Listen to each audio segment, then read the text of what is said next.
Rhett, how could we support that? Prose is simpler to write.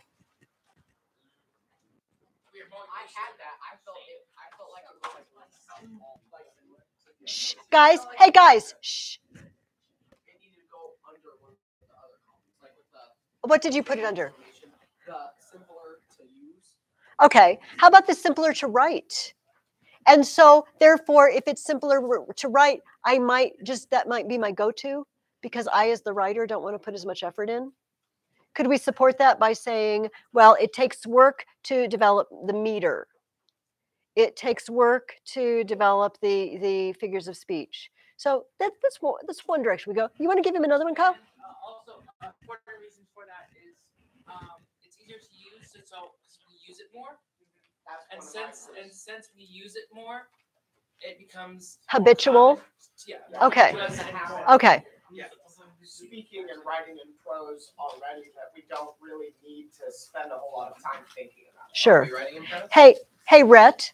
Here's another. If you don't like that, here's something that comes to my mind. And I don't know if you used it elsewhere. Tell me your two again.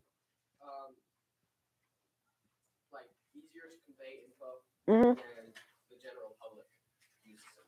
Okay, so more common, easier to convey information. How about hitting that common topic of testimony and saying, I guess that would go along with the common, but other books like great books or documents of the past have used prose. For example, the Bible is mostly prose. The Declaration of Independence and the Constitution are prose.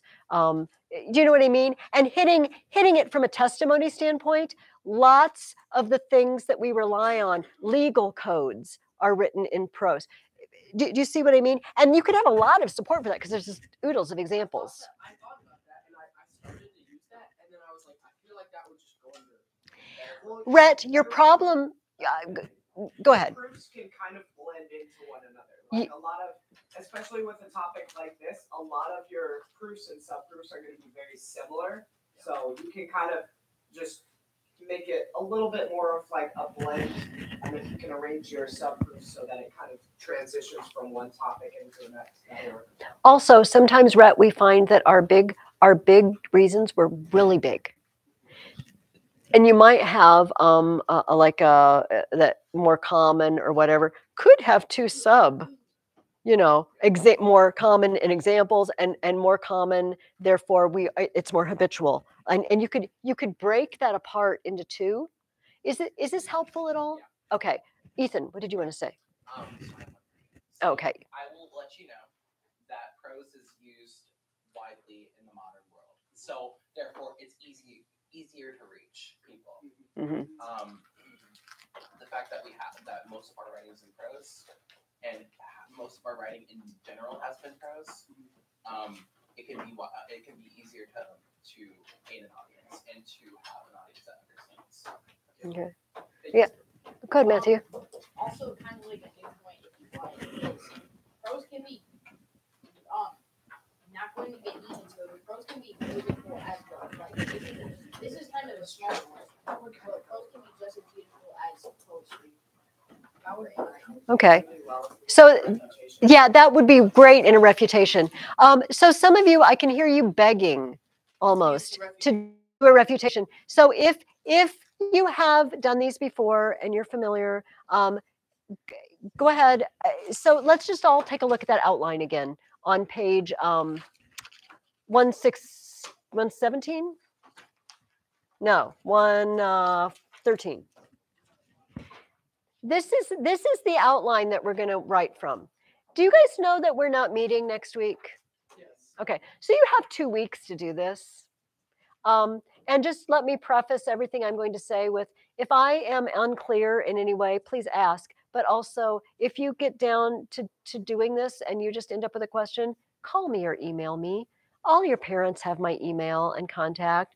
I will get back to you as quickly as I can. If it's not an emailable thing, we'll talk on the phone. I will get you on the right track. But here's the thing, don't wait a week and a half to start.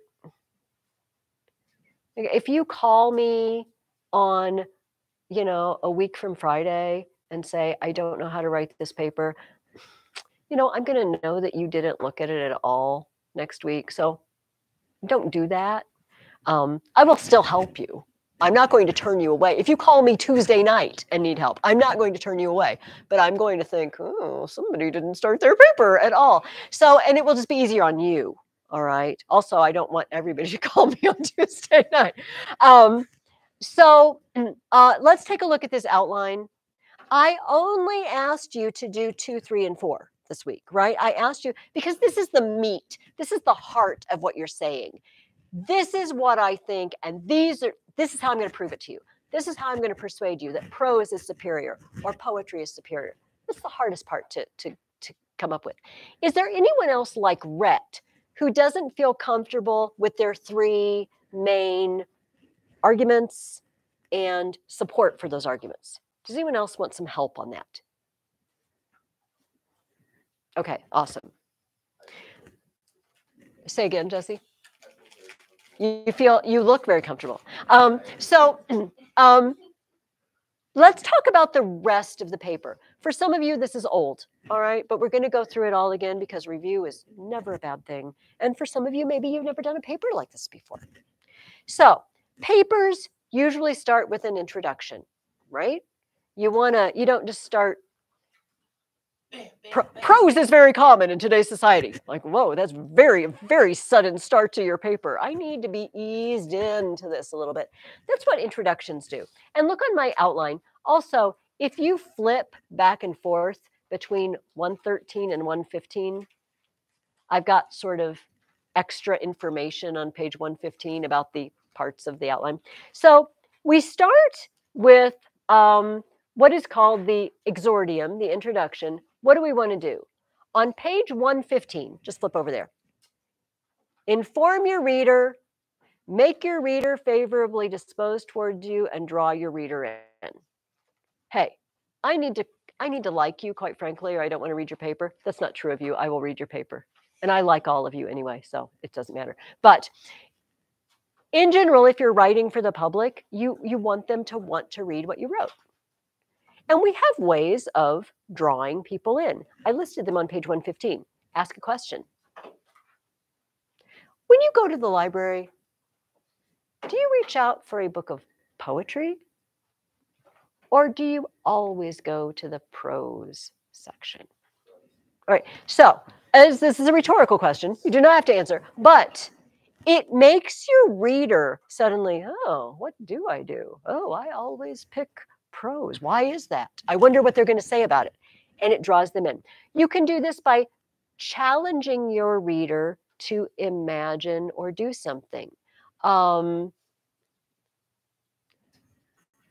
You are trapped on a desert island. What 3 books do you want to have with you? And then, is any of them poetry? If not, and then it depends on which side. If not, you might want to rethink that if you're pro-poetry. Or if not, most of the world agrees with you, and then you're pro-prose. Use a quote. This one's tricky. Usually we have Google help, unless you automatically know an amazing quote about prose or poetry. You could look into C.S. Lewis's, you Google C.S. Lewis poetry, fallen music, or prose, fallen poetry, or something like that. That would be a good one if you're pro poetry. A short story, and I mean short. Don't write a page-long story, because then your reader's just getting tired. You don't know when this real stuff's going to start. A story about a poem that touched you as a child, a story about cutting one's fingers off or not, as the case may be, and how rhyme helped keep all your fingers intact on your hands. A story about your favorite story growing up, if it happened to be a prose. You see, and so don't tell me the entire story if you're growing up. Just a few sentences about the effect that this piece of literature had on you. You see, and now I feel like I'm friendly to you. Oh, yes, I too remember my childhood and the things that I read, and you've sucked me in. Yeah, Jesse. Actually, this It completely changed my perception of poetry because Awesome. Alex was sick, so he didn't want to read it. So I just read the whole thing for 4.5 hours to Alex, and I'm hooked. I'm hooked. I It's see. really Okay, good. he's now the poster child, the pro poetry poster child. We're going to take his picture and give it a caption and distribute it. But this is like the only Okay, very good, very good. Did you rewrite your No, I'm still. Okay, so I'm still. I already started it, and I like have the rough draft. I just don't want to change everything. Well, you know what? Hey, Jesse, it is okay to defend a side you don't believe in personally. I know that sounds a little shifty, but it's okay, and it's not a bad exercise. Do you know what I mean? To defend the side that you don't particularly agree with. It's not easy. It's easy to defend the side you really feel in your heart or believe in your mind, but you don't have to. So you don't. You know what? It's okay. It's okay to love poetry and still defend prose. It's cool. Yeah, that's what we did for the uniform debate. Oh, okay. So some people have to pick, especially when you're debating. Some people are obligated to pick a side that they don't love, and it's okay. Okay, so I'm still on page 115. Okay, I'm still looking at that because I'm still talking about the introduction. All right. The narratio, the next part, basically gives your reader what they need to know. If I am writing a paper about whether William or Harold were in the right in the Battle of Hastings, which comes into my mind because that's what the junior high kids just talked about, I probably need to tell you something about who William and Harold are and what the Battle of Hastings is, briefly. Now, in this case, what do you need to know to understand your paper? Well, perhaps what you call poetry and what you call prose.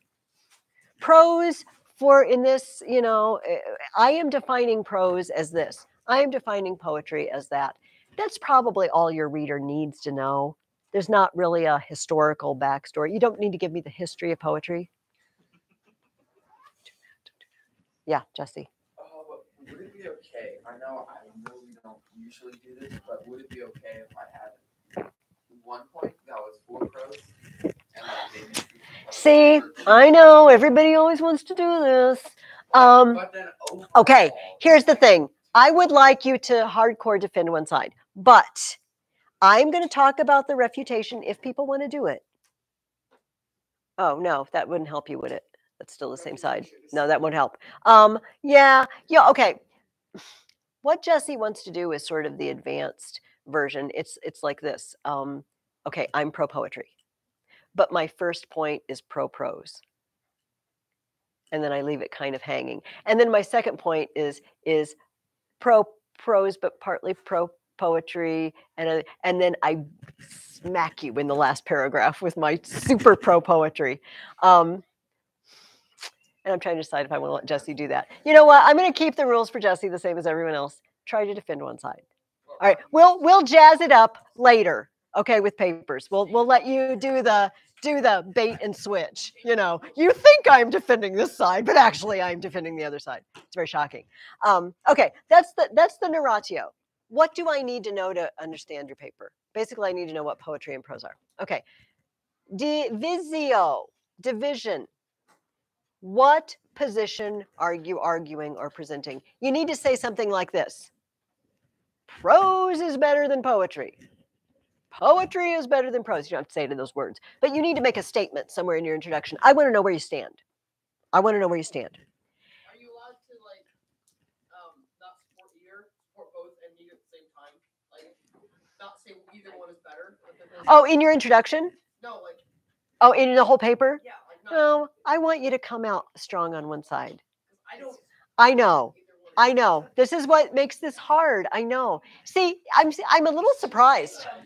Honestly, guys, I thought that it would just be a slam dunk. I thought you were all like, oh, we hate poetry, except for Ethan. We hate poetry. And so I thought it would just be so straightforwardly easy. And it's turned out not to be. So it's a little extra effort. Takes a little extra gumption. You might have to, trying to delicately put this. because I don't want to say stretch the truth, but that's what I want to say. I want to say embellish contrary to your opinion and possibly not contrary to fact. I'm trying to not say lie, but I'm trying to say it in the nicest way possible. Do you understand what I'm saying? Is it kind of, I'm winking and hinting? Lay it on. You can lay it on thicker than you really believe. You can lay it on thicker than you really believe. But I will take under consideration that so many of you want to play both sides of the fence, and in a future paper, I will allow leeway for playing both sides of the fence, okay? But this time, I really want you to do your best to come out on one side or the other side, all right? It's hard. I know. You have to persuade me one way or the other way. If we were to include reputation in our paper, does it have to be at the end, or can we put it in between, like, a couple of our body paragraphs? Because I think with the way my paper is going to work, I want to put one point at the beginning, and then that would tie into the refutation. We want to put the refutation closer to the end because we want to present our arguments. We want to come out strong, fresh out of the gate. You know what I mean? We want to put our strongest stuff forward. And it tends to sound stronger to assert something than to deny something else. Do you know what I mean? When I get to the denying something else stage, it sounds not desperate, but passive. But when I say, this is true, this is so, it's very strong. And so, I'm reading your paper like, wow, yeah, I'm so with you. And then the refutation is sort of the icing on the cake. So if I haven't persuaded you, and I'm anticipating then also, Matthew, what questions are you asking when you read my paper? So you're reading my pro poetry paper, and I know you're sitting there thinking, yeah, but poetry is so hard to read and you've got to have special training. And then this is the moment in your refutation. Some people may say that poetry is difficult to read and requires special training, but, and then you refute it. So you're anticipating what's been going through your reader's mind as they're reading your ideas. So I'm sorry. So I'm going to have you do it in that order, but, and that's the reason. Okay. So we're still in the introduction. Why does everything take me so long? Okay. Everything takes me too long. So tell me what your position is. Okay, that's the introduction. Those things need to be in the introduction. You don't have to put them in the same order, although the attention getter is best at the front. If you're going to tell me a little story about your childhood, if you're going to ask me a question, if you're going to challenge me to imagine something, it's good to do that at the beginning. But giving me your position, writing is an art. Do you know what I mean? It's hard to tell. You must do it always in this order. Then it sounds like robots did it. It sounds like, well, I was going to say like AI, but AI can write some pretty good stuff now. So, you don't want it to always be the same. But those are the things that need to be in your introduction somewhere. Okay. Then you're going to present me with your argument. This is what you've already chosen. This is what you've already outlined. Poetry is superior for 3 reasons. Boom, boom, boom. And support them. Support them with at least 3 reasons. We talked about that at length last week. Is that clear to everybody? Okay. So if you want to, what Matthew was talking about, traditionally, the next section would be a refutation. You anticipate what the opposite side would say, and you tell them why they're wrong. It's very fun to tell people why they're wrong. So we enjoy doing the refutation. If you want to do it, if you want to think of 3, well, let's say 2. What did I say? 2? Yeah. 2 things that someone might argue with you on your position, and then tell them why they're wrong. Awesome. If you don't want to do that part this time, you don't have to do it. Did everybody hear? You don't have to. Okay. Then we need a conclusion, because you don't just abruptly stop. I'm going to get whiplash from hitting the end of your paper suddenly and not having a slow down. Put the brakes on gradually for me. What is in the conclusion? It says, restate your position. Are you pro poetry or pro prose? Remind me. They say that the average reader is kind of dense. And that if you want someone to remember something, You tell them what you're going to tell them, then you tell them, and then you tell them what you told them.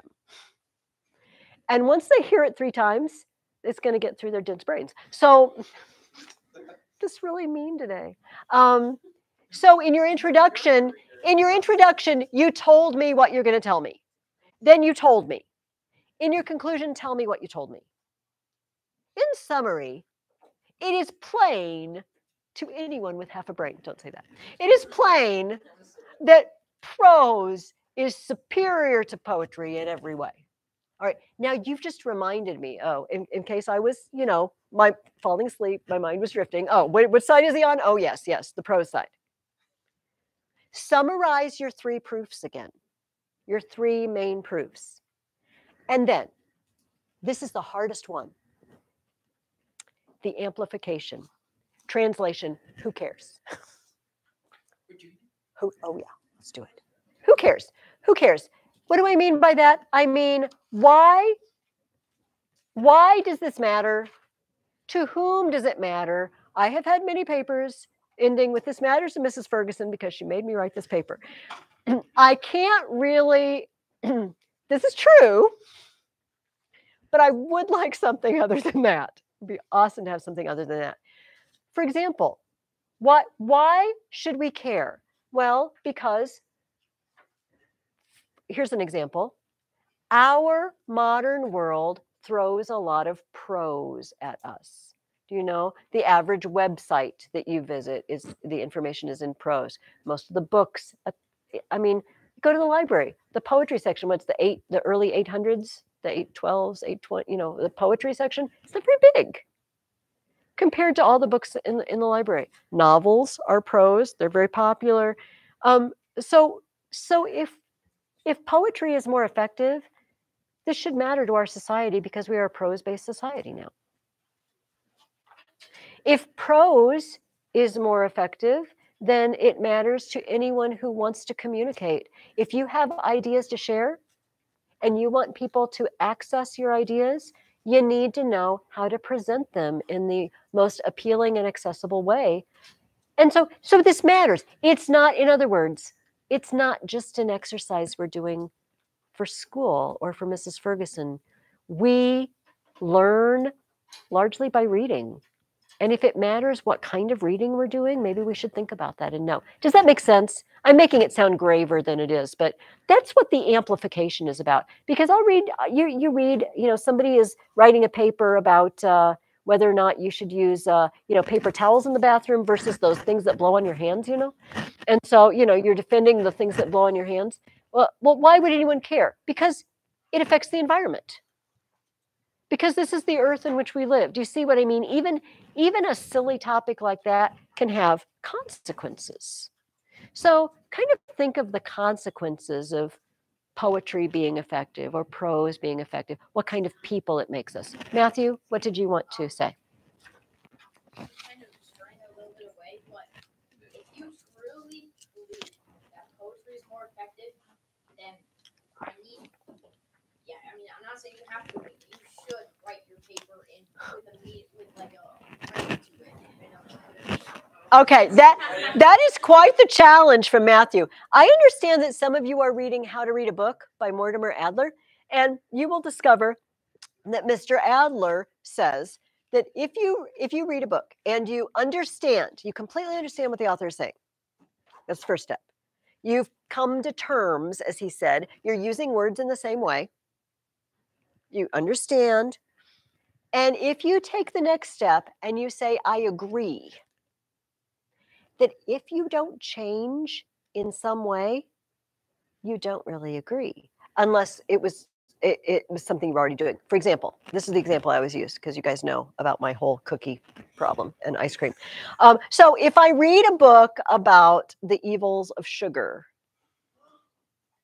and I say, I have understood the arguments, and I agree, it has been compelling. I can't disagree with the arguments after I've fully understood them. Therefore, I must agree. If I don't have a reason to disagree. But then I go to Whitey's. Mortimer Adler says, I have lied about one of those points. I did not understand. or I did not agree because it did not shape my behavior. Does that make sense to you guys? So that's what Matthew, I feel like that is what Matthew is saying. If you fully are pro poetry, it should affect your behavior. However, I am not going to require that from any of you. You do not have to do that. It would be awesome, but no, you don't have to do that. All right. Yes, Ethan. Awesome meaning we're allowed to That to this if it's persuasive and if there's valid points. Yes, but yes, I suppose I will. Yes, Matthew has brought this up, and now Mr. Adler also concurs. So I will say, if you want to defend poetry in a poetic way, I'm going to allow it. Writing poetry. I am now very scared about what I'm going to collect 2 weeks from now. I feel like most of you will not take me up on that. I also feel like that a lot of you are, I'm not going to, I was going to take a poll, but I'm not. Let surprise me. Okay, so guys, are there any questions whatsoever about writing this paper? Does this, it's going to be this number of paragraphs. So it could be rather short if you're, each paragraph, you have your main point and you list your 3 things, and, it could be, generally they say a paragraph ought to be at least 3 sentences long, or it's not really, you probably shouldn't have started a new paragraph. But other than that, it doesn't have to be real long. However, you can elaborate, your supporting reasons, you could make them quite detailed, in which case it's going to be longer. So Jonathan, what I'm looking for is paragraphs, not words or length of page. Do you know what I mean? Sections. If all the sections are present, which refutation is optional. Are there any other questions? Those of you who've had me before know you don't get off quite that easy, because the third element of writing a paper, after we've done invention of ideas, arrangement, made our nice, neat outline and sorted out our ideas, the next step is called elocution. Today, elocution, usually talk about it speaking, not in writing. And in the ancient world, where they developed these rhetorical devices and ideas, public speaking was huge. Everything was in public. You stood up in the assembly in Athens and you said your piece, or you stood up in the courts in Rome and you said your piece.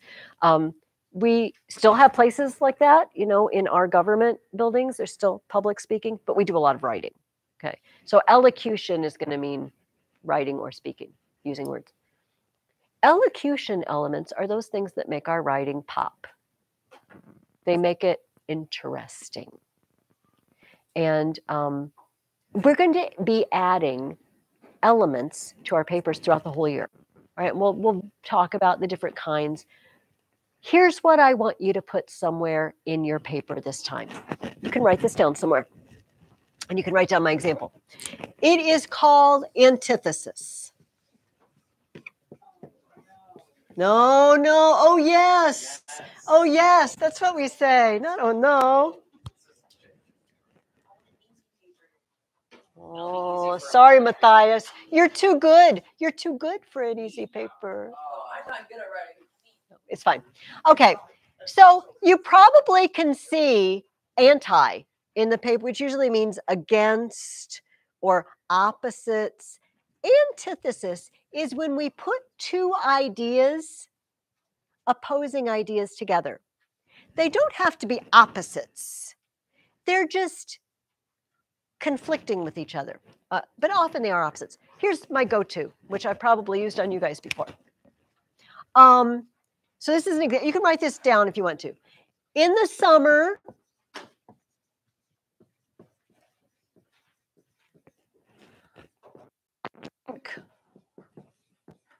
lemonade, but during the winter months,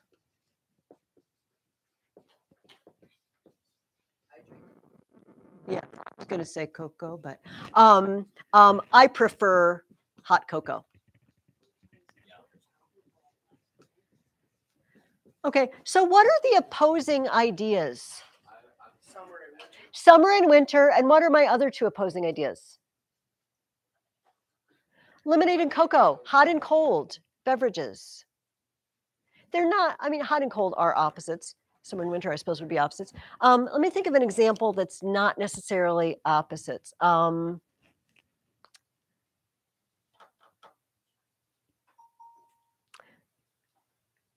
Poetry.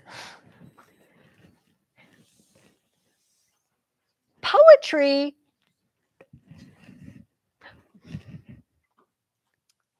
Prose may be easier to read than poetry, but poetry presents us with depths of feeling that prose often lacks. I have opposed poetry and prose, which I suppose are opposites in a sense.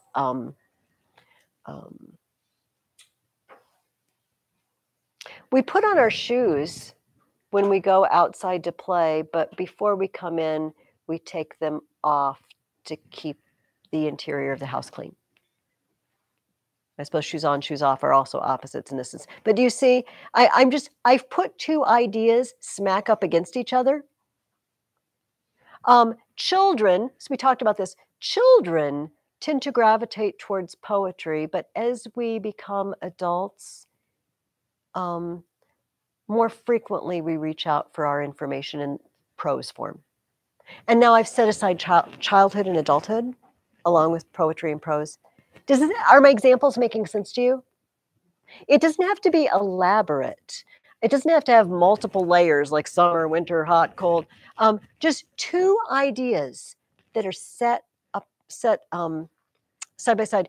I like to think of it as, like a ring. You have the setting and then the gym inside. And the fact that they're not the same sets one off, makes you notice the gym. So you're setting two things that aren't the same side by side, and it highlights them. It makes them shine. I'm not thinking of another example right now. I want you to put one of these in your paper somewhere. You have to do it, not every paragraph. Unless you're just really hot on antithesis and you're just coming up with them. Have fun with it. If you sit down and you're working on it and you just, I don't know. I kind of gave you some, honestly, that you could steal from me. Please email me or call me and say, I don't know. Or could you email me a few more examples? And I will look up a few more examples at home. Are we good?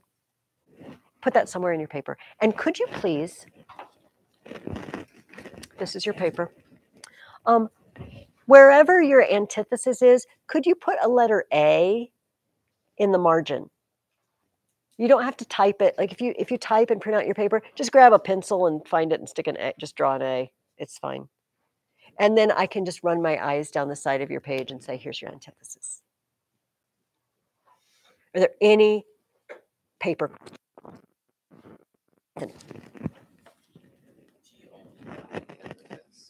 Yes. No, you can use, if you're familiar with many figures of speech, you can use as many as you want, and you do not have to label them. Just label the antithesis. Okay, then if there are no other questions, if you think of one, you can stop me or ask me before you leave today, but I am always available. I am not going well, that's not true. I am going somewhere, but I will check my email. And I usually check it at least once a day. All right. So, and you can call me and leave a message and I will get back to you. I don't mind. I would rather do that than have you stew at home and not be sure what to do. Okay. Don't ever do that. All right. We're moving on. A couple weeks ago, we talked about the Sutton Hoo burial, the people who wrote Beowulf. We found a ship that they buried with a guy in it. The guy was gone. Sorry, the guy was pulverized, but his stuff was still there. And I'm just going to bring this around. This is actually a photo of the ship. Only the keel, timbers, fossilized part of it are there. This is I think it goes this way. It's a man purse. I don't know. It's a little wallet. And if it looks like gold, it is. And if it looks like ruby or precious gems, it is. Possibly, well, it's just going to be, there's so many of you. The pass around thing gets very distracting. So I see I can do this and talk at the same time. So remember, this is probably King Raedwald or Redwald that we met in Bede, died 625. And it's just very cool that we have a connection to, a guy that was mentioned. I should put it closer to you so you can see that it's not a great picture. This was in 1938, so black and white photography. And I don't know what museum these are all in. I assume in England. Has the boat been moved or just- I don't know. I don't think there was enough to move. I mean, it looks to me like, White stuff, is that marble? I don't know, maybe ivory, possibly. I do not know the answer, Jesse. That looks like a waste of money. Oh, Like, I wouldn't spend my money on that. I think I would, Billions of Jesse. dollars? I would take a gold jeweled little wallet You know, if you had- somebody wanted to give one to me. I don't know. if you know, if you have we- billions of dollars, if you have everything else you need, and you just don't have money to do it, I don't Absolutely. know. They look I like would make- rhinoceroses, but I don't think rhinoceroses were big in England at the time. but once you You know, invent it this- reminds me. Ethan would know what animals these were. It reminds me a little bit of the Book of Kells, which I didn't bring back again because it's just so big. The animals are kind of weird looking in the Book of Kells. They're not super accurate. Okay, one more thing, and then we're going to talk about Beowulf. I brought this in. Alex heard the story, but everyone's going to. Kyle and Ethan heard the story. Don't ruin the story. Okay, so this is a coin. All right, I'm just gonna. Instead of walking around again. Well, no, I'm gonna walk right. All right, because I can tell the story and walk. All right, before I walk, on the left one, it says Offa Rex. This is a coin minted by King Offa. We met an Offa in Bede, but it's not that Offa. It's later Offa. He was an English king, and he minted a coin. And look at the other side; it's got something weird, squiggly. Here's the story: King Offa, apparently, this isn't a story written down somewhere. It's just sort of we surmise. All these little squiggly lines. Apparently, a coin came into King Offa's possession, and it was decorated in this very interesting way. And he must have said, "That's awesome. I want to put that on my coin. Please, man who mints my coins, look at this coin and make something like this because it's awesome." And so he did. He's like, I don't know what it is. This is really cool. And it'll make me cool. So he did. However, this squiggly writing is Arabic. It is Arabic. And apparently through, so here's my imaginary map, so the Arabs are down here, this is Egypt, this is the Arabian Peninsula, through Constantinople, Black Sea, Russia, Scandinavia, all the way to England. Through trading, somehow an Arabic coin made it all the way to England in the 800s or so. But the poor guy didn't know what it said. And so first of all, he put it upside down, because usually you turn a coin like this, back to front, not like this, So he put it upside down. And also, unfortunately for this nice Christian king, he wrote in Arabic, "There is no God but Allah, and Muhammad is his prophet." This coin. But he didn't know. They found this coin in Rome. Archaeologists, this thing turned up in Rome. So then somebody bought something with it from England. This Arabic phrase has just been all over the world, interestingly.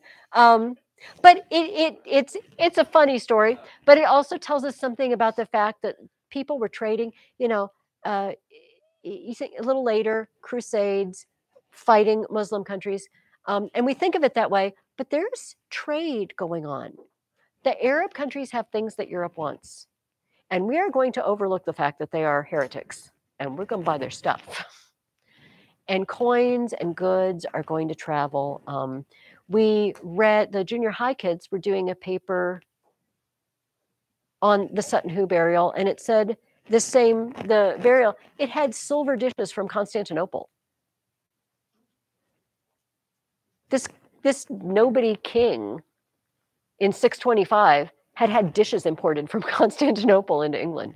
How did they get there? Don't know. But it's we think of the early Middle Ages as very primitive, and everybody's living in their little huts and they're all isolated and nobody ever leaves their village, and things are traveling. Things are traveling amazingly far distances. Okay. I apologized to some of you earlier. We ran out of time because you guys are so awesome talking about poetry and prose. I didn't really have a time to read out of Beowulf to you or introduce this the way I wanted to. So if you had any, difficulty, we're going to hope we deal with that. But I feel like a skill in reading things that seem a little hard is don't give up. If you hit a place and you say briefly, I'm not sure what's going on now, don't stop. Just keep going, and then you'll figure out what's going on eventually. Does that make sense to people? Sometimes people just, okay, I have stopped understanding, I'm done. No, I read stuff all the time that I don't understand. I just keep going, and then eventually I start understanding. So don't let, if some weird story starts being told in Beowulf, just go with it. Just kind of roll with it, and then it'll get back to Beowulf eventually. Yes, Kyle. So you asked this question of how Beowulf poetry last week. Yes, tell me, Kyle. What makes this poetry? I could not find the similarity that I found. That was there's always some sort of like rhyme. It wasn't a rhyme rhythm, but it was sort of like the lines and how he finished the sentence in a way that made it seem like poetry, but I could not figure out what. Okay, so what poetic device we would say? What do you think, Ethan? So not only did I see a little bit of meter, it's kind of hard to find, but I also just how it's outlined. This is all outlined with of course the line number, but it's in stanza, and the stanza is separated by, there's a number 1, and then there's a number 2, and then of course the author wanted the translator wanted to put little sections of this is what this means and stuff like that. But poetry is about conveying an idea, a story, or something like that, and expanding on it with imagery. Okay. The whole poem is really just a bunch of really very clear, very vivid imagery, where you have these fighting scenes either between Grendel or Grendel's mother. You just got and Beowulf is the main character of the story. This is his story, but it's being taken in a way of expanding on it, other than just and blah blah blah blah blah blah blah blah. More like da da da da da da. It doesn't just list the facts for you. It expands on it, and there's a lot of really gruesome imagery in here, but the way it was awesome. Rip his arm right off. Said is beautiful. Let me, if you don't mind. I don't mind. But somebody over there has whoever, I think it was, I don't remember who had their arm, the hand up. Oh, okay, hold on, don't forget. Oh, well, no, let Matthias, while you look it up. Okay, go for it. I wanted to mention about the coin again. Oh, yes. And our conversation about beauty last week. So, you know how we had the question whether God would think the sugar glass was beautiful or not? Yeah. And we didn't know. Uh-huh. Do you think God would think the coin was beautiful? Ooh, because it has heretical writing on it. Is that what you're going for? Yeah. Or just because it's gold. Is it valuable to God? Is it only valuable because we assign value to it? Or is it valuable, humanity has not found the rest of the gold? I mean, I'm assuming there's still gold out there to find. I wouldn't want synthetic gold. Yes, right. I guess that, you know how God only looks at inside of us and not like the outside. Like obviously soul, but like Yes. just yeah. I just don't know if that if any part of that like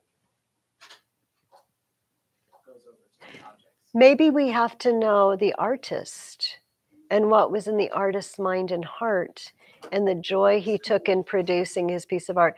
I would love, okay, I can see we're going to keep. The point is literally saying like there is no God but all of that, and Muhammad's prophet. That is like what I kind of said this in my paper. It's like direct, like literally saying that exact thing, and go like what somebody. God doesn't look at the heart; he looks at, or I mean, God looked at the heart, and the heart of that creator probably was making it to honor Allah. So I don't think God would ever consider that. Oh. This, I would, okay, I'm going to cut this conversation short because we are not going to do to Beowulf what we did to Bede last week, but it's awesome. I love the way you guys think. Ethan, fire away. Got it. This is during the fight. It's good. It's a Okay, okay. After Ethan is can I very add patient. something as well? Okay, yes. Storm sounds of death rocked the horn gales, hammered the roof. Shivering Dane folk shook with hell fear, heard through the walls of a wailing sorrow. God's demon foe ground his blood teeth, howl to be gone, home to the ice streams far from that hall. Hygelix Thane, strongest mortal, mightiest of hand, locked that hell fiend hard within his grasp. He found no reason to free that monster, spare him to flee far across the moors, nor did he consider that sinful life useful to anyone. You can't call that prose. You have to call that poetry. No, because it doesn't really present the ideas as discrete thoughts, does it? Like sentences do. It just kind of flows along with the images. Okay, just a sec. Okay, you go. Is it a short comment? Just an observation? Okay. Poetic element is, at least in that passage there, is metaphor. Okay. All sorts of Yes.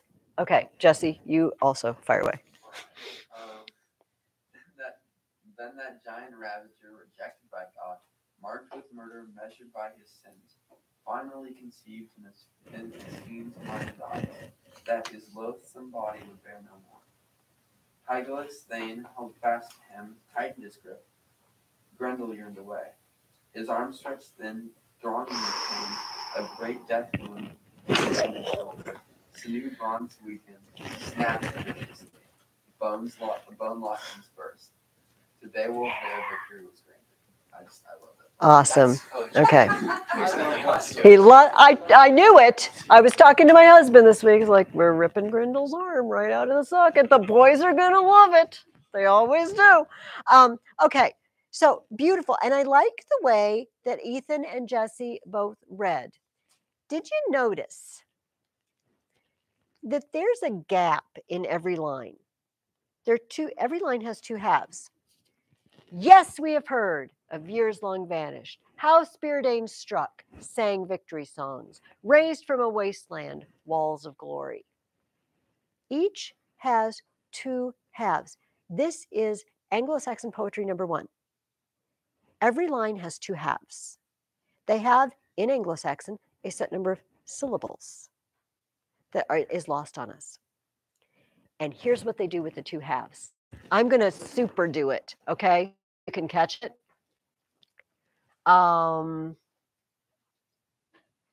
Then shield skeefing startled his neighbors, measured mead halls, made them his own. Since down by the sea swirl, sent from nowhere.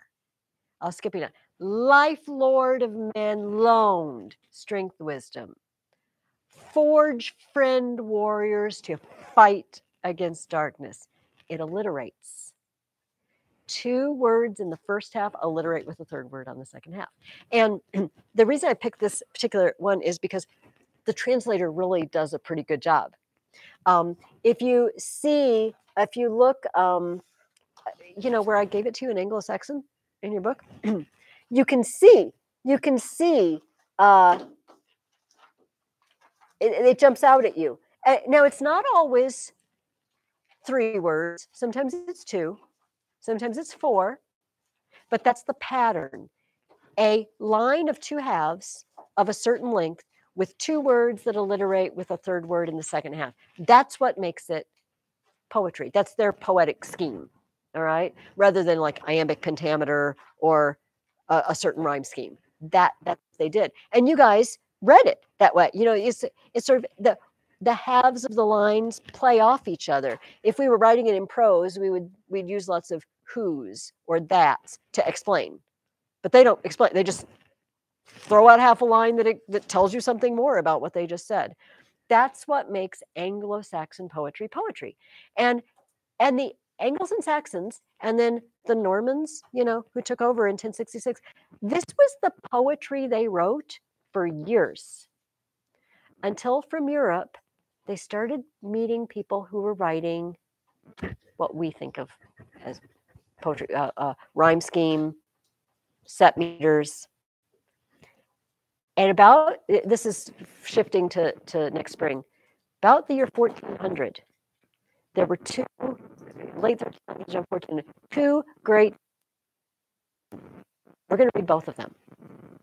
One was Sir Gawain and the Green Knight, and it alliterated. It was this kind of poetry. And one is the Canterbury Tales. It's Chaucer, and it's rhyming couplets. He switched over, and everybody loved it. You're like, yeah, we don't really do this anymore.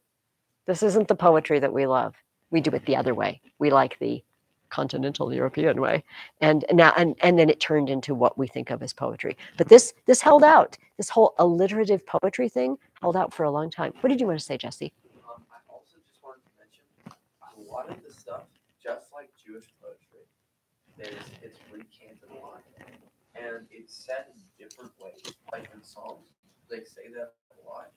Either just make sure that you get it, or just like, do you understand that? And like here, obviously, it does the exact same thing.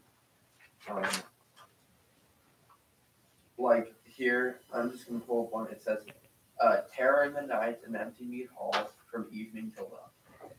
So tonight again. Yes, we don't terror in the night from evening till dawn. Got it. Night. We know when night is, but it doesn't matter to them. They're not trying to explain because they think you don't understand. They are rephrasing it. Another thing that you might have run into, maybe you noticed them, they're on the very first page, there's one.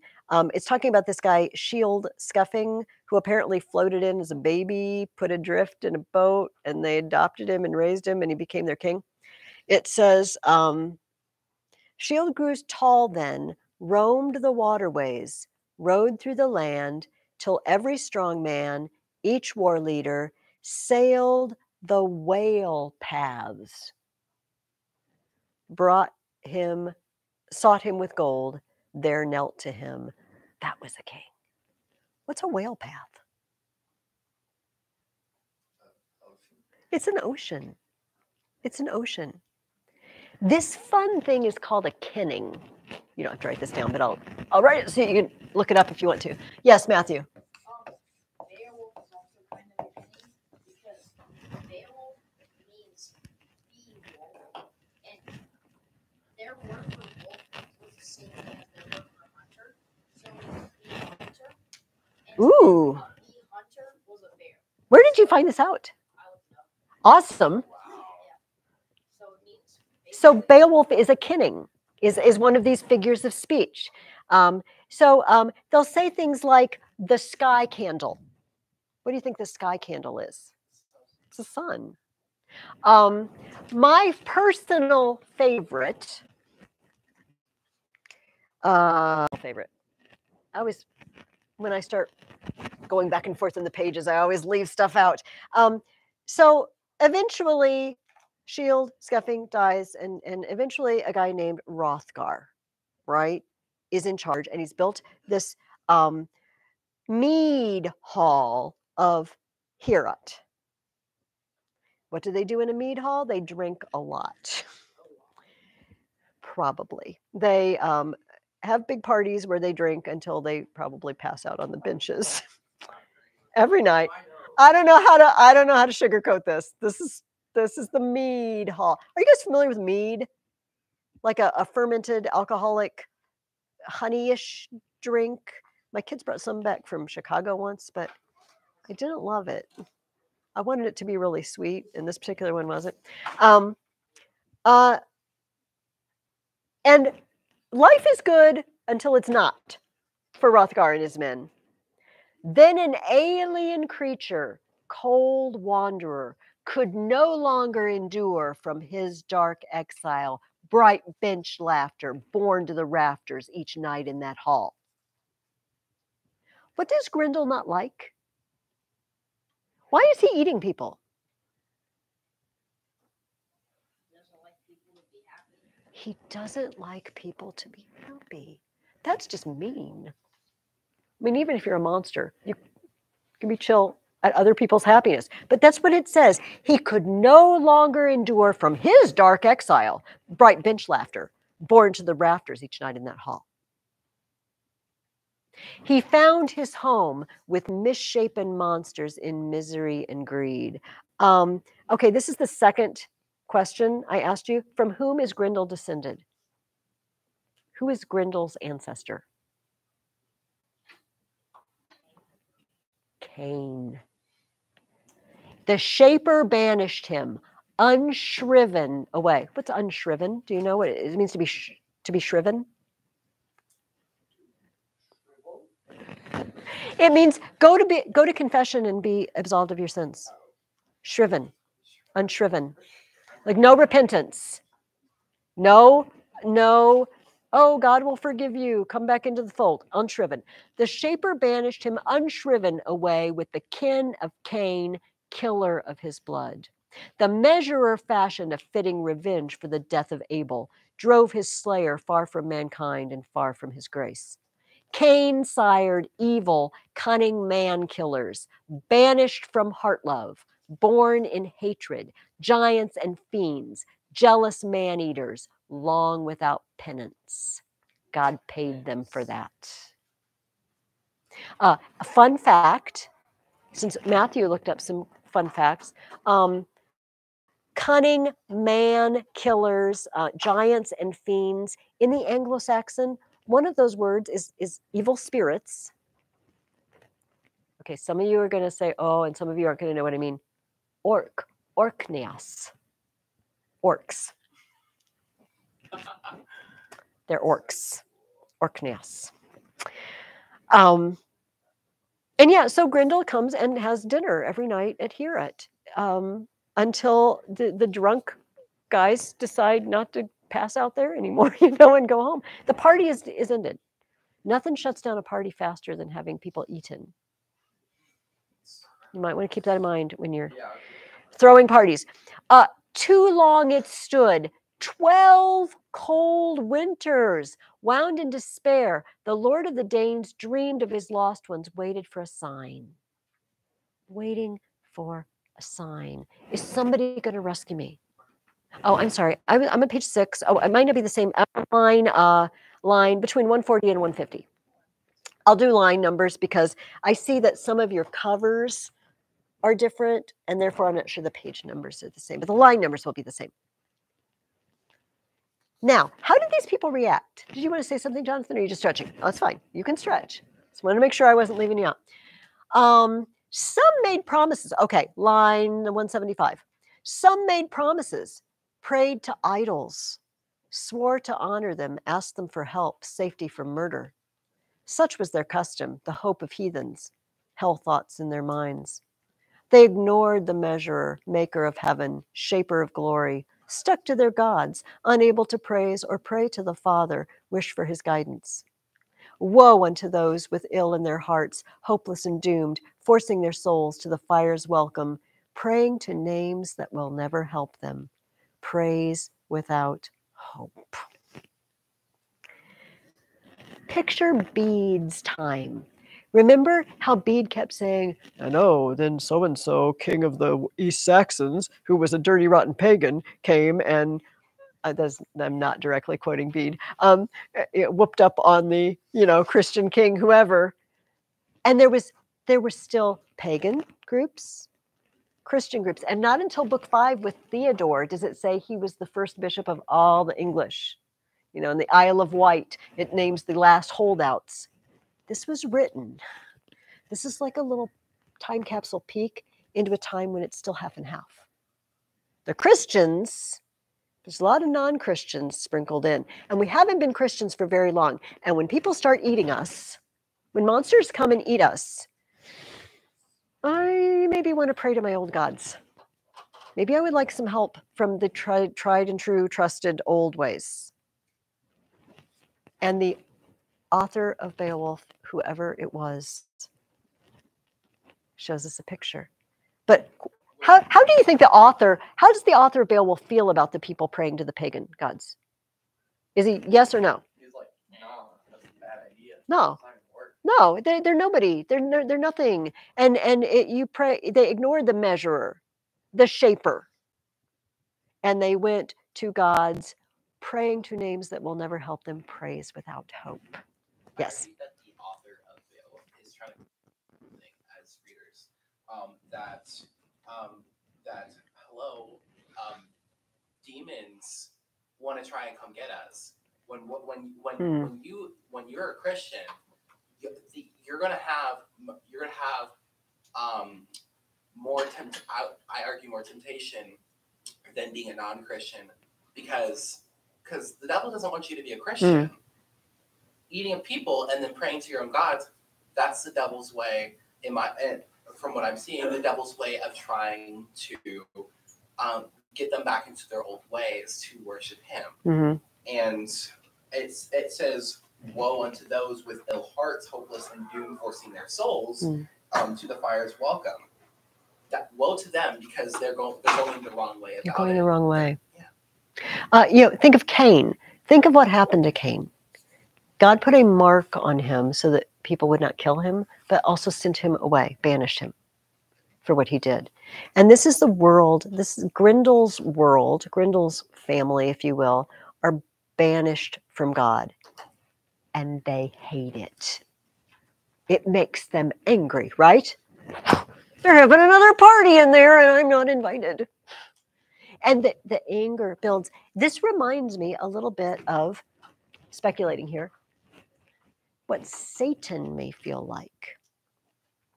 Satan has chosen a path, and we know from Scripture Satan will not be repentant. That is not, there's some kind of offshoots of Christians that teach God will, it says in the Bible, and God, everything will be all in all and bound up in Christ.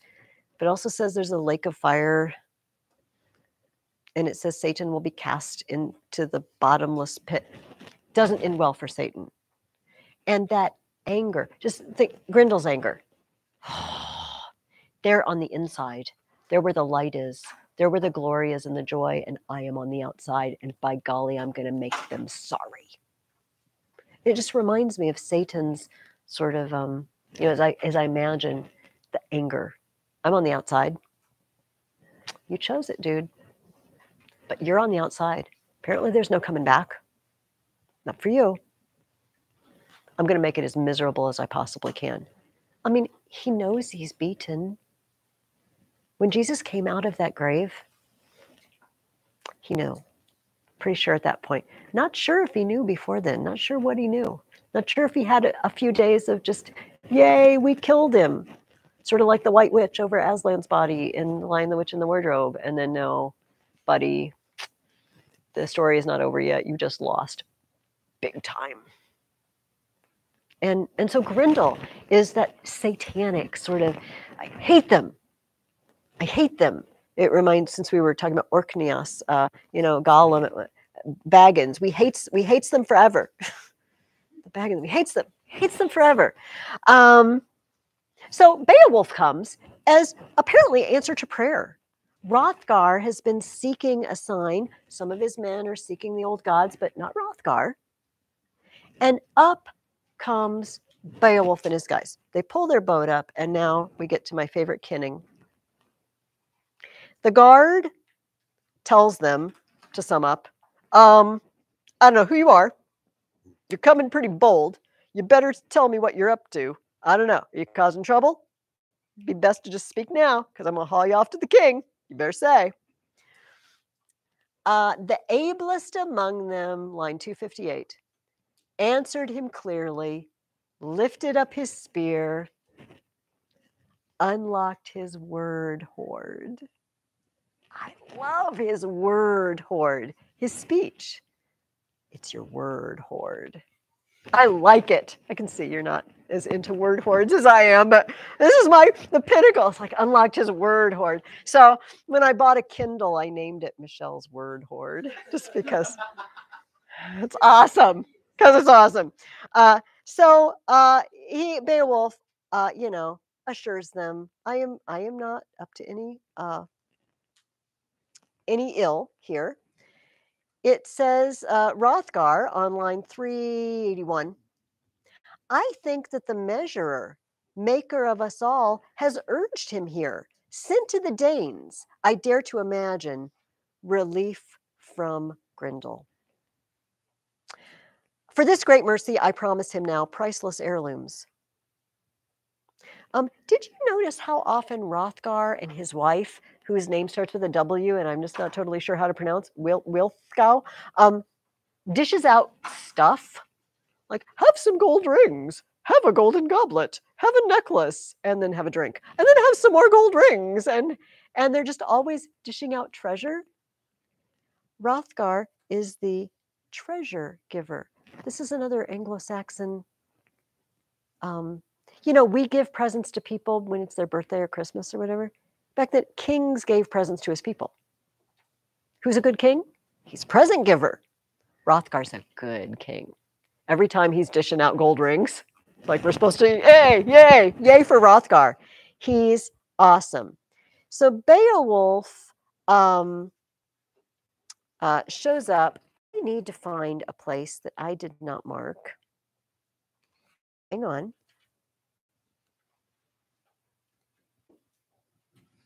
Oh, we're not there yet, so we're good. So what weapons does Beowulf take to his first encounter with Grendel? That's it. No. Well, Go, anybody, just say it. Nothing. He says on line 435 or so, I will therefore swear in honor of Hygelac. Hygelac is Beowulf's lord, king back at home. In honor of Hygelac, to keep my protector proud in his heart, I'll bear no sword blade, no shield to that fight, no boarhead helmet. With my hand grip only I will fight this fiend. Find his life core. Man against monster. Tomorrow you will find at rising light the ruler's judgment. God's in charge. I'm awesome, but God's in charge. But I'm awesome. And so he says, line 450, do not sorrow long if it doesn't go my way. Do not sorrow for long for my lifeless body lost and devoured. But send to Hygelac if struggle takes me, this best of battle shrouds, breast protector, greatest of corslets, good Hrethel's gift, Wieland's hand smithing. So if I die, could you send my armor back home to my dad, my family, my king? Then he stops this speech by saying, weird is determined. We meet weird several times, and it is indeed the word we get weird from. Only they spell it like this. I do not know the path in which weird became weird. It means fate. It means destiny. Weird is determined. I'm going to fight my best, and I think I can take him because I'm pretty awesome, but got to charge. Don't always know. If it doesn't go my way, send my stuff back to my family. Weird is determined. Hrothgar is delighted. Turns out Hrothgar had a relationship with Beowulf's dad. Once upon a time, Beowulf's dad helped Hrothgar out in a time of need, and so he knows his family. Okay, then up spoke Unferth. Do we like Unferth? Eglaf's sword son, held to his station at Hrothgar's feet, unbound battle runes. What are Unferth's battle runes, do you think? Do you remember what Unfirth does or says? On line 500-ish. What do runes do? What are runes? Like in this world, what are runes? They are letters, writing. Writing, speech, what are, so what are battle runes? Runes for battle. Yeah, and what kind of battle do you wage with runes? Oh, Yeah, hate speech. I am going to insult you. I am going to insult you, but good. Because I'm Unfirth, and that's what I do. He says, line, I don't know, 505. Are you that Beowulf who with Brecca swam on the broad sea swell, struggling together, proud wave wrestlers, wagering your lives with reckless boasting, risking for praise, deep water death? Didn't you have some sort of swimming contest with Brecca? Not one counselor, friend, or enemy could force you to cancel that sorrowful swim. Shipless wanderers rowing with your hands. Rowing with your hands. I love it. Because that's swimming, right? Rowing with your hands. Reaching for salt swells, measuring the sea road with stroking arms, embracing the ocean, broad water fields wintry with waves. Stronger than you. The sea at dawning heaved him ashore on Hethorimus's ground. He found his way then, fared to home, beloved country. All right, I'm skipping down. He beat you at swimming, bettered your boasting, brave sea warrior. Now I expect, proud though you swagger, brave at battle rush, bragging as you go, a grimmer contest with Grendel here. You couldn't even beat Brecca. Like you're going to beat Grendel. You're a loser. Now this doesn't seem very nice. You know, somebody came to save your king and the kingdom from some man-eating monster, and you're like, you're a joke. Or you just leave. Doesn't seem very nice. Yes. Oh, burn. And this is exactly what Beowulf does. He says, after he answers him, and he explains, okay, here's the deal about the Brecca thing. There were sea monsters. Like Brecca made it.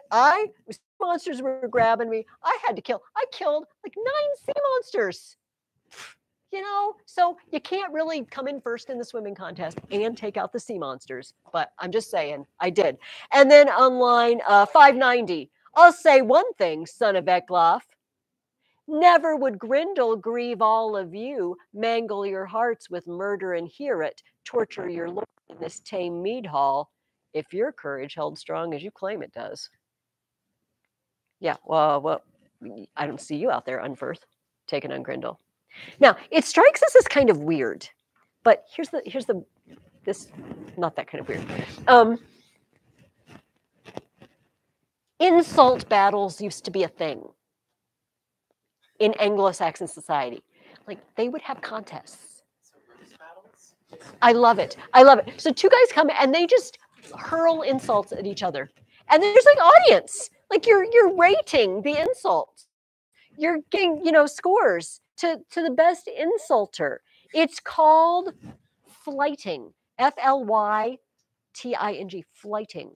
And I don't even know what else to say about that. Unfirth is flyting. He is just going all out and being, not actually, they get much worse. We have some flightings written down and they're just not good.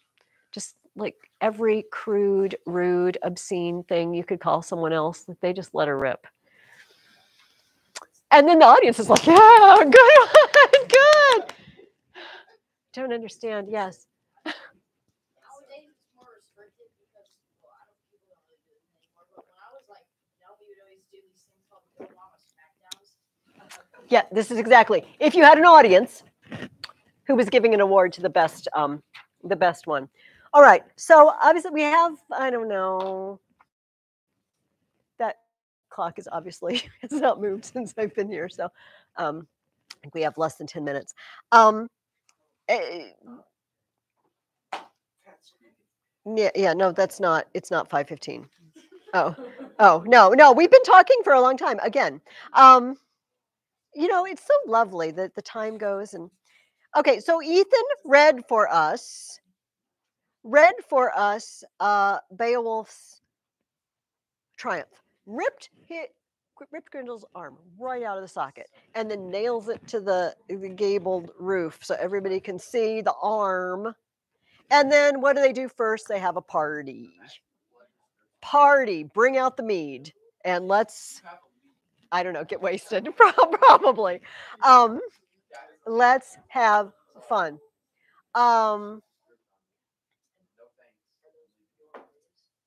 Okay, on line 940-ish, Hrothgar is checking out the arm and making a little speech before the party starts. And he says this: through the Shaper's will, a visiting warrior has vanquished in the night this murdering sprite that no Speardane's war strength could banish or harm. That heart-strong woman, mother of this man, marked by the wielder to bear such a son, may say to the world that the old measure honored her womb seed, blessed her in childbirth. I choose you now, beloved Beowulf, best among warriors as the son of my hopes. Hold this kinship near to your heart. You will never be poor in goods of this world while I wield this gold hoard. I'll give you gold rings. Now, here's what I want to point out. Does this remind you of a description anywhere? That woman, mother of this man, marked by the wielder to bear such a son, blessed, yes, blessed is the womb that bore you. Mary. It sounds like they're talking about his mother the way people talk to Jesus around Jesus about Mary. What does that make Beowulf? It makes him a savior. It makes him a Christ figure. Satan, the forces of Satan are eating us, literally. And a Christ figure swoops in and saves us. It's really very beautiful. But unfortunately, the battle is not over. Okay, what is the proof of Beowulf's victory? The arm, where did they display it? On the roof, okay, or above the door. That was the next question that I blew up. Kyle, say it. Sorry. I just had gosh, this is showing the layers of poetry and how deep you can go and the level of understanding you need to have to understand fully of poetry. Yes. Because Ethan didn't understand. Yes. So, but I'm gonna throw something out there. Although I totally agree with Kyle, but for devil's advocacy purposes, prose also, I would say, great books. This is why. So I say I teach a great books program. We're reading the great books. Why are they great? Well, because centuries of people have judged these books to be among the greats, but also they speak to us again and again and again. This is why the Bible is the greatest of all great books in a different category, because I assume we will all spend eternity uncovering the riches. We will never know it all, because if we did, we'd be God. So that means we must always be digging and discovering something new. I picture eternity with God as I can't say day, but I don't even say time passes. I don't know how, I have no description for that, but of growing in knowledge and wisdom. Always, because I'll never have it all. And the great books give us that. Dig a little more, you read it. You know, I've read this particular one like 10, 12 times now, at least.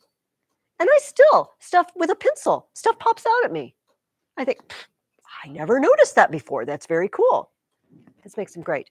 Okay, online, I just love this because it is poetic sounding. Line 1002. Okay, they're fixing up the hear it because they're going to have party, you know. When that shambling killer fled to the moors, marked with a death wound, lifeblood draining. Nor is death avoided, not easily tricked. Try it as we may, but each soul bearer must seek in the end, by fate impelled, a final slumber bed. Each earth dweller earns a resting place where his body will lie, bowered from skylight, sleeping after banquet. Like life is a banquet, but eventually the banquet shuts down and night falls, and we each go find our own bed. Some people say we die alone. I mean, I hate to be morbid. No one can die for me. I mean, Jesus died for me, you know what I mean? But when it's my time to die, no one can walk with me and hold my hand all the way to the other side. I'll have to go alone. And it makes me kind of tear up. It's just so beautiful that this warrior is saying this. So if you want to kill a monster, you might want to make sure that he doesn't have a mother that's ticked off and irritated. Grindel's hell mother, bereaved monster wife, mourned for her child. Where does she live? Where does the trail of Grindel lead? Yeah, Jesse. Yes, and which is where? It's a weird location to have a. It's at the bottom of a swamp. Weird location for a lair. Apparently, you can go and there's a cave, where there's air because he goes down there and follows. So Beowulf, they get up the next day. Morning. Oh, did you have a nice sleep? No, I didn't. No, I didn't because his mother came and ate someone else. It's like, what the heck? So now I got to go find her. So trails are down. Unferth, our friend Unferth, actually loans him a sword. So there's no hard feelings. They had their little flighting thing, but Unferth is not a bad guy. Gives him the sword. And he says, okay, I'm going down. I'm going to go find her. Line 1388 or so. Let him who may earn deeds of glory before death takes him. After life days, honor fame is best. Let him who may earn deeds of glory before death takes him. Have you guys, people with me in previous years, have you heard, can you think of another character in a book that might have said something very similar? It's also a big poem that we read. Let him who may earn deeds of glory before death takes him. What does it sound like? Sounds like insert Greek warrior's name here. Hector, Achilles, Diomedes. Just let him who may earn deeds of glory because we're all going to die. Like, Beowulf is a Christian, but it's a pagan warrior code of honor still. They still have like a foot in each camp, right? We still want glory, we still want fame, but God will take care of it. Okay, now I want to see exactly what was happening. So I don't. Okay. Grendel's hell mother grappled her shoulders in the great hand vice. I love his hand vice. Tugged at her arms with angry heartstring, twisted her backwards, bent her to the floor. It was a tough battle. But monster number 2 is out. Now the uncle. Fortunately, this seems to end the whole Grendel clan, but it doesn't end the monsters that are in the world. I want you to read the rest of Beowulf over our break and tell me how his third battle is different. Also, I put on page 37 and 38, you can look at this yourself. These are excerpts from, the first one's from the Poetic Edda. The second's the Prose Edda. There's a Poetic Edda and a Prose Edda, by the way. They are our collected Norse mythology sources. I put this whole page here because I want you to glance down. It's got a bunch of names. Some of these names are going to look very familiar to a few of you. You might like to know where they come from. I'm thinking in particular of Gloin, Dory, Ori, Durin, Biffer, Boffer, Bomber. Some of these may mean something to some of you. Fili, Kili, Funden. Yeah, they're all straight out of the Poetic Edda. He just stole them for names of dwarves in Lord of the Rings. He just stole them. Because, well, what's his day job? He's a professor of medieval literature. And I would like you to read this little excerpt. There's something very surprising about Asgard in here. I'm going to tell you what it is. It's a little surprising piece of information about Asgard, and I want you to look for it, okay? So finish, write your paper, and if there are any questions, what are you going to do? Who are you going to call? Who are you going to call? Mrs. Ferguson. Yes, okay. All right. Have a good break. See you in a couple weeks.